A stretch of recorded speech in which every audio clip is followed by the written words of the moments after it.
Hello viewers, I welcome all you back to my channel Prakash Kavita. आज मु आपण सम्मुख एक नूतन कविता उपस्थापन करने इच्छा प्रकाश करी। कविताटी वार्धक्य को नहीं रचना कर कविताटी शीर्षक वार्धक्य आसिले। बयस बढ़िला बुढ़ा मु होइली, चुटी मोर गला पाची। बयस बढ़िला बुढ़ा मु होइली, चुटी मोर गला पाची। देह थर थर गोड़ म दुर्बल, देह थर थर गोड़ म दुर्बल। तिनी गोड़े ठिया अछि, आजी तिनी गोड़े ठिया अछि। हाथ मो शिथिल चम धड़ धड़, आखि को न दिसे भल। हाथ मो शिथिल चम धड़ धड़, आखि को न दिसे भल। दांत मो खसिला जेन शक्ति गला, केही न पांती भल। दांत मो खसिला जेन शक्ति गला, केही न पांती भल। मोर डाक आजी न शुणती केही, सतेबा कुकुर भुके। खाइबाकु गंडे मागिबाकु पड़े, नहिले रहिबी भोके।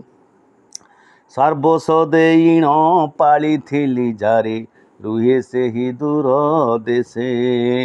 मने पड़े नाही दिने मोर कथा, टंका ता आखि को दिसे।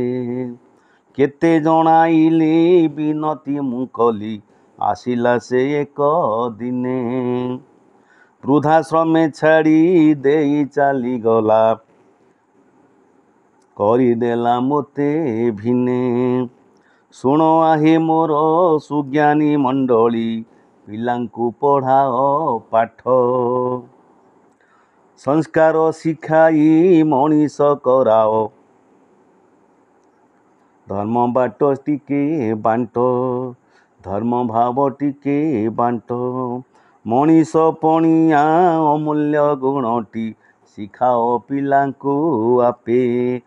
आन दुख देखी प्राण तार कांदो, घाटी से न हेउ पापे। घाटी से न हेउ पापे।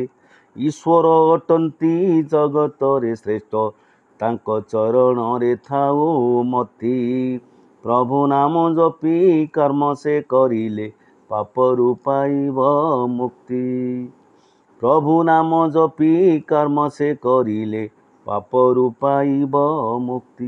यही थिला वार्धक्य समय अवस्था एवं वार्धक्य समय अवस्था को नहीं रचना करा जाइथिबा एक कविता मु आपण मानक सम्मुख उपस्थापन कली। आपण मानक अनुरोध, आपण माने कविताटी को सुनिबे, चैनल टी को लाइक शेयर और सब्सक्राइब करिया पाई मु अनुरोध करी रहूची। आपणकर अधीन प्रकाश चंद्र चेरा। जय जगन्नाथ, जय हिंद।